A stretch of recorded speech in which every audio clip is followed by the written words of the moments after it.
다 같이 사도신경으로 우리의 신앙을 고백하며 사순절 19번째 새벽 예배를 주님께 올려드리겠습니다. 전능하사 전지를 만드신 하나님 아버지를 내가 믿사오며 그 외아들 우리 주 예수 그리스도를 믿사오니 이는 성령으로 잉태하사 동정녀 마리아에게 나시고 본디오 빌라도에게 고난받으사 십자가에 못 박혀 죽으시고 장사한 지 사흘 만에 죽은 자 가운데서 다시 살아나시며 하늘에 오르사 전능하신 하나님 우편에 앉아 계시다가 저리로서 산 자와 죽은 자를 심판하러 오시리라. 성령을 믿사오며 거룩한 공예와 성도가 서로 교통하는 것과 죄를 사하여 주시는 것과 몸이 다시 사는 것과 영원히 사는 것을 믿사옵나이다. 아멘. 함께 찬송가 185장 같이 찬양하겠습니다.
오늘 우리가 함께 나눌 말씀은 누가복음 4장 17절부터 19절까지의 말씀입니다. 제가 받들어서 읽겠습니다. 선지자 이사야의 글을 드리거늘 책을 펴서 이렇게 기록된 데를 찾으시니 곧 주의 성령이 내게 임하셨으니 이는 가난한 자에게 복음을 전하게 하시려고 내게 기름을 부으시고 나를 보내사 포로된 자에게 자유를 눈먼 자에게 다시 보게 함을 전파하며 눌린 자를 자유롭게 하고 주의 은혜의 해를 전파하게 하려 하심이라 하였더라. 아멘. 같이 기도하고 말씀 나누겠습니다. 여호와 하나님 아버지, 주께서 우리 모두와 함께 해주심을 진심으로 감사합니다. 우리의 인생이 어려울 때에도 주께서 우리를 돌보아 주시고 우리가 힘들 때에도 주께서 우리에게 힘을 허락하여 주시니 감사합니다. 사순절의 아침에 주 앞에 나와 함께 예배드리니 주여 우리와 동행하여 주심을 감사합니다. 아버지여, 이 순간순간 어렵지만 주님을 바라보게 하여 주시고 우리 대한민국이 이 위기를 이겨낼 수 있도록 힘을 더하여 주시옵소서. 주께서 도와주실 것을 믿으며 주 앞에 거룩한 예물을 올려드립니다. 하나님 아버지, 바치는 손길 기억하여 주시고 저희의 가정과 저희의 일터 위에 하나님의 보호하심과 놀라운 은총이 있게 하여 주옵소서. 오늘 나누는 말씀을 통하여서 하나님께서 영광을 받으시며 우리 모두에게는 소망의 소식이 있게 하여 주옵소서. 예수 그리스도의 이름으로 기도하옵나이다. 아멘. 주의 은혜가 여러분 모두와 함께 하시길 바랍니다. 코로나19 때문에 온 세상이 난리가 났습니다. 비행기도 멈추고 백길도 막히고 또 식당도 가게들도 다 얼어붙은 듯이 멈추어 버렸습니다. 그런데요, 늘 해오던 것을 다 멈추고 나니까 새로운 일들이 시작되는 것을 보게 됩니다. 이전에는 우리 동네에 누가 어느 길을 다니든지 아니면 누가 어느 식당에 들어갔었는지 신경 써본 일이 없었거든요. 근데 이제는 그게 관심이 가는 거예요. 누가 어느 교회에 가서 무슨 예배를 드렸는지 우리 관심 안 뒀었거든요. 근데 이제는 그게 관심이 가는 거죠. 사회적 이슈가 되기도 합니다. 제가 이러한 광경들을 보면서 그런 생각을 하게 됩니다. 어쩌면은 우리가 그동안 잊고 살았던 부분들을 하나님께서 기억나게 하시려고 이런 일들을 허락하셨는지도 모르겠다. 우리가 위기를 극복하자 그런 이야기를 요즘 참 많이 하는데 우리가 잊었던 진리를 되찾고 기억하는 그러한 기회도 될 수 있기를 바랍니다. 특별히 우리 주변에 작은 교회들이 참 많이 있다는 그 사실, 그것을 기억하고 그들의 어려움을 이해하고 함께하고 돕는 일들에 이전보다 더 마음을 좀 쏟았으면 좋겠다라는 생각도 하게 됩니다. 그래서 오늘은 화평산 18숲에 정현숙 일 권사님, 홍화선 권사님, 양미경 집사님, 박정혜 권사님이 작은 교회의 월세를 지원합니다. 또 이 소식을 듣고 마음 맞는 분들이 함께 또 힘을 더해 주셨는데요. 이윤자 권사님, 이선자 권사님, 원종임 권사님, 마미순 권사님, 마원여 권사님, 그리고 임애경 권사님, 우리 성도 여러분의 헌신을 통해서 작은 교회들이 힘을 많이 얻고 있고요. 또 한사랑교회 성도들에게 감사의 마음을 전해왔습니다. 주께서 여러분의 후손 1000대에 은혜를 베푸시기를 축복합니다.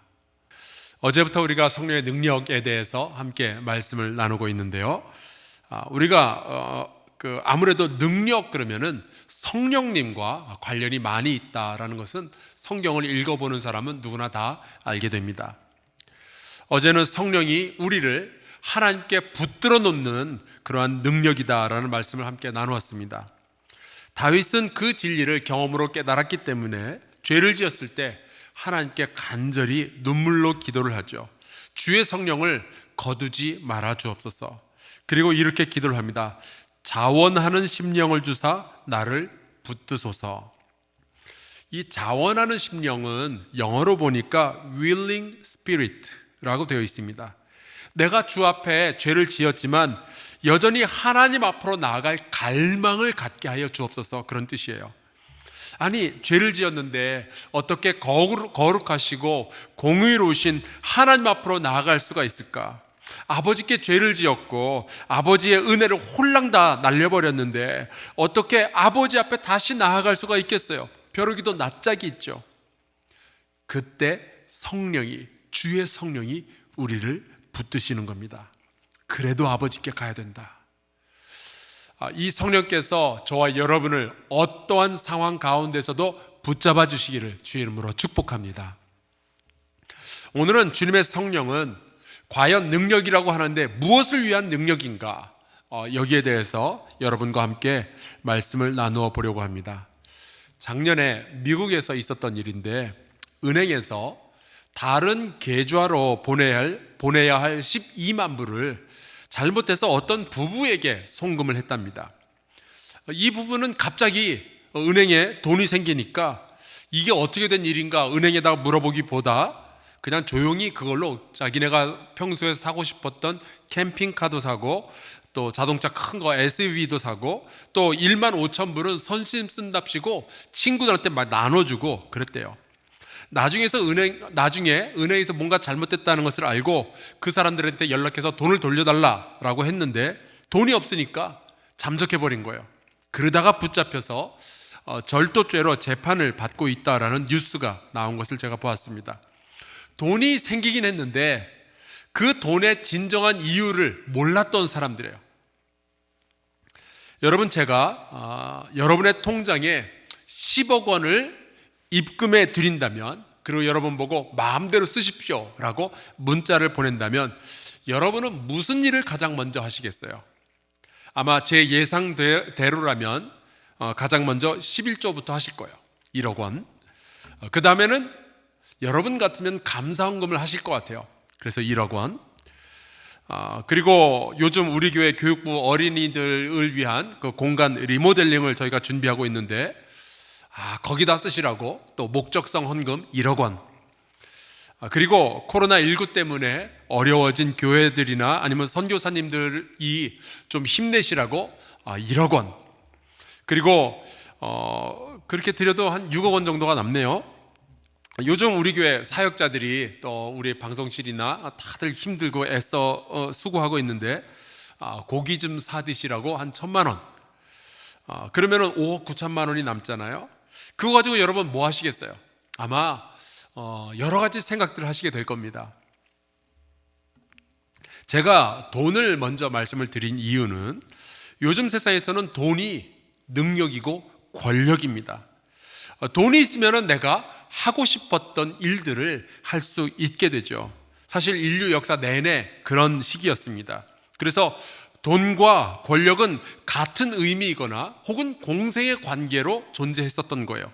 권력을 가진 자는 돈을 탐하게 되고 또 돈을 가진 자는 권력을 탐하게 됩니다. 그래서 여러분, 권력이 있다면 여러분 뭘 하고 싶으세요? 이렇게 한번 질문을 바꾸어 볼게요. 권력의 목적은 뭘까요? 여러분이 국민을 다스릴 수 있는 대통령이 된다든지 아니면 군인들을 다스릴 수 있는 장군이 된다면 여러분은 그 권력으로 무엇을 하시겠어요? 권력이 있다면 세상을 바꿀 수가 있잖아요. 권력으로 사람의 인생을 바꿔낼 수가 있잖아요. 자, 여러분이 그 권력을 가지고 있다면 무엇을 하고 싶으신가요?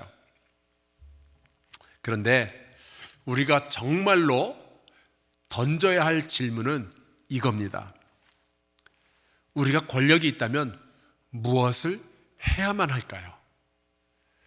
수많은 사람들이 권력과 돈을 가지게 될 때에 무엇을 해야 할지 잘 모릅니다. 그래서 자칫 자기 자신뿐만이 아니라 남의 인생까지 파괴하는 그러한 일들을 하게 되죠. 히틀러, 김일성, 스탈린, 이들은 자기네들이 권력을 가지게 되었을 때 그걸 가지고 무엇을 해야 할지 모르는 사람들이었어요. 이름을 거면서 좀 미안하지만 무하마드 알리, 마이크 타이슨, 이들은 권투를 해서 엄청난 돈을 벌었던 사람들입니다. 그런데 그걸로 뭘 해야 될지 몰랐었어요. 그래서 그들의 인생이 다 망가져 버렸죠. 돈, 권력. 우리 시대에는 아마 이 두 가지 단어를 합쳐서 능력이라고 부를 수 있을 겁니다. 내가 원하는 일들을 할 수 있는 능력. 우리가 사는 세상에서는 그 능력이 돈과 권력으로부터 나오게 되죠. 여러분, 그래서 우리가 능력이 있다면 어떻게 살아야 될까요?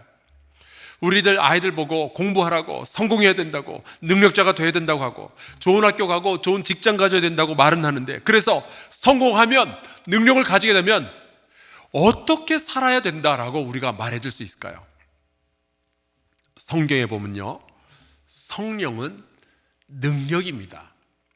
그래서 성령은 불로 표현이 되기도 하고요, 바람으로 표현이 되기도 해요. 성령은 사람을 바꾸는 능력이고 성령은 세상을 바꾸는 능력임을 믿습니다.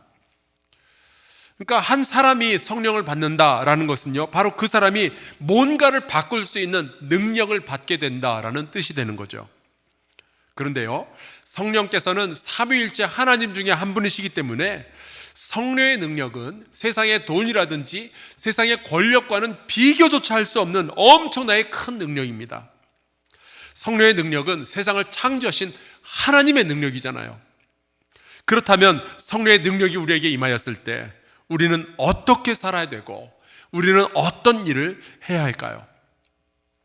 오늘 우리가 읽은 말씀은 예수께서 공생애를 시작하시면서 선포하셨던 말씀입니다. 말씀을 다시 한번 보겠습니다. 주의 성령이 내게 임하셨으니 이는 가난한 자에게 복음을 전하게 하시려고 내게 기름을 부으시고 나를 보내사 포로된 자에게 자유를, 눈먼 자에게 다시 보게 함을 전파하며 눌린 자를 자유롭게 하고 주의 은혜의 해를 전파하게 하려 하심이라 하였더라. 아멘. 이 말씀을 잘 이해하려면요, 주의 성령이 내게 임하였다라고 말씀하시는데 예수님의 탄생부터 좀 볼 필요가 있습니다. 예수님은요, 성령으로 잉태되신 분이었어요. 마태복음 1장에 보면은 이런 말씀이 나옵니다.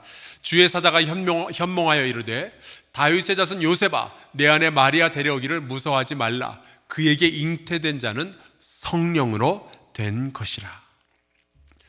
아마 보통 사람 같으면 야, 대단하다, 이건 기적이다, 할렐루야, 좋아하겠죠. 성령으로 잉태되었다, 얼마나 특별한 일인가 말이에요. 하지만 주의 사자는 이러한 말을 덧붙여요. 이 모든 일이 된 것은 주께서 선지자로 하신 말씀을 이루려고 그런 것이다.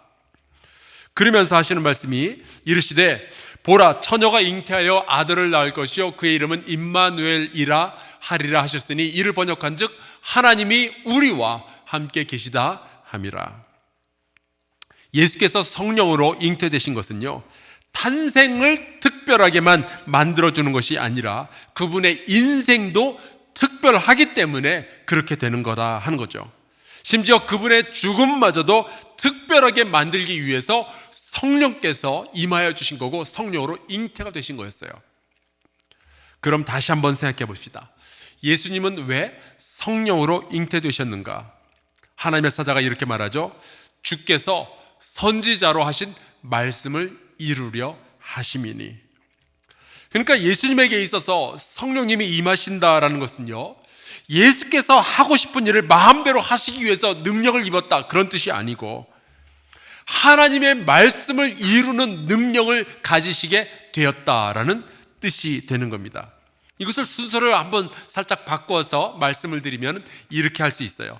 하나님의 말씀이 이 땅 가운데서 그리고 사람들 가운데서 이루어지기 위해서는요, 성령의 능력이 필요하다는 거예요. 예수님도 성령을 필요로 하셨습니다. 예수께서 누가복음 4장에 하신 말씀은 이사야서 61장의 말씀을 그대로 읽으신 거예요. 주의 성령이 내게 임하셨으니. 그래서 예수님이 그 성령 받아서 뭘 하시겠다는 걸까요? 이렇게 되어 있어요. 이사야 61장에 있는 하나님의 말씀을 그대로 이루시겠다는 건데, 포로된 자에게 자유를 주시고 눈먼 자에게 다시 보게 함을 전파하시고 눌린 자를 자유롭게 하고 주의 은혜의 해를 전파하려 하는 바로 그 하나님의 말씀, 그것을 이루기 위해서 내가 성령을 받았다라는 뜻이 되는 겁니다. 이사야의 시대로부터 장장 700년 동안이나 하나님께서 원하셨던 그 일을 내가 이제 이루기 위해서 성령을 받으셨다는 거예요. 여러분, 이 말씀을 보면서 제가 성령의 능력에 대해서 배우는 것이 있습니다. 여러분, 성령의 능력은요, 우리의 소원이 아니라 하나님의 소원을 이루기 위해서 우리에게 주어진다라는 사실입니다. 우리가 성령을 받으면요, 우리를 통해서 내 소원이 아니라 하나님의 말씀들이 이루어져야 되는 거예요. 그래서 베드로도 오순절날 성령을 받고 사람들 앞에서 이렇게 외칩니다. 하나님이 말씀하시기를 말세에 내가 내 영을 모든 육체에 부어줄 것이다. 왜? 너희 자녀들은 예언할 것이요 너희의 젊은이들은 환상을 보고 너희의 늙은이들은 꿈을 꾸리라. 우리가 왜 예언하고 왜 환상을 보고 왜 꿈을 꿔요? 주께서 그렇게 말씀하셨기 때문이죠. 결국 성령은요, 우리에게 주신 하나님의 말씀이 이루어지도록 하는 능력인 거예요. 그렇다면 제가 염려하고 경계하는 극소수지만 한국 교회의 상황들이 있습니다. 성령만 받으면 하나님의 말씀인 성경 위에 올라서려고 하는 분들이 있어요. 성령 받고 방언하고 예언 좀 한다 싶으면은 하나님의 말씀을 무시하고 말씀으로부터 떠나버리려고 하는 그런 사람들이 있어요. 성경에 없는 일들을 하는 것이 성령의 능력이다라고 여기는 그러한 사람들이 있습니다. 하나님의 말씀을 초월해버리도록 만드는 것이 성령의 능력이라고 착각하는 분들이 계셔요. 여러분, 그거 조심해야 돼요. 그게 바로 성령을 멸시하는 일이 됩니다. 여러분, 예수님조차도 성령을 받으신 이유가 성경 말씀으로부터 벗어나기 위한 것이 아니라 오히려 성경 말씀에 묶이기 위한 것이었다라는 사실을 꼭 기억할 수 있기를 바랍니다. 예수님에게 주의 성령이 임하신 이유는 성경에 없었던 일들을 하기 위함이 아니라 성경에 기록된 일들을 이루려고 하셨던 거예요. 성령이 임하시면은 성령께서 나를 움직여서 하나님의 뜻을 이루어가는 것, 그것이 성령의 능력이 가진 진정한 목적입니다. 성령이 임하시면 내가 무엇을 할 수 있을까? 여러분, 그거보다 우리가 더 깊이 생각해야 되는 것은 성령이 임하신다면 나는 무엇을 해야 하는가? 이거예요. 그렇다면 성령을 우리가 구할 때, 아버지여 내가 성령을 체험하게 하여 주옵소서 기도할 때에 우리가 하나님의 말씀에 더 깊이 들어가고 더 하나님의 말씀을 자세히 알기를 원해야 되지 않겠는가 하는 거죠. 우리가 성경 말씀을 더 깊이 읽고 연구하고 공부해야 되지 않겠는가 하는 거예요. 그렇게 해서 하나님의 뜻을, 말씀 속에 우리에게 들려지는 하나님의 뜻을 우리가 이루어야 되지 않겠어요? 그 선한 목적을 가지고 성령님을 구하는 저와 여러분 될 수 있기를 주의 이름으로 축원합니다. 함께 주기도문하고 예배를 마치며 세 개의 기도 제목을 가지고 함께 기도하도록 하겠습니다. 하늘에 계신 우리 아버지여, 이름이 거룩히 여김을 받으시오며 나라가 임하시오며 뜻이 하늘에서 이루어진 것 같이 땅에서도 이루어지이다. 오늘 우리에게 일용할 양식을 주시옵고 우리가 우리에게 죄 지은 자를 사하여 준 것 같이 우리 죄를 사하여 주시옵고 우리를 시험에 들게 하지 마시옵고 다만 악에서 구하시옵소서. 나라와 권세와 영광이 아버지께 영원히 있사옵나이다. 아멘.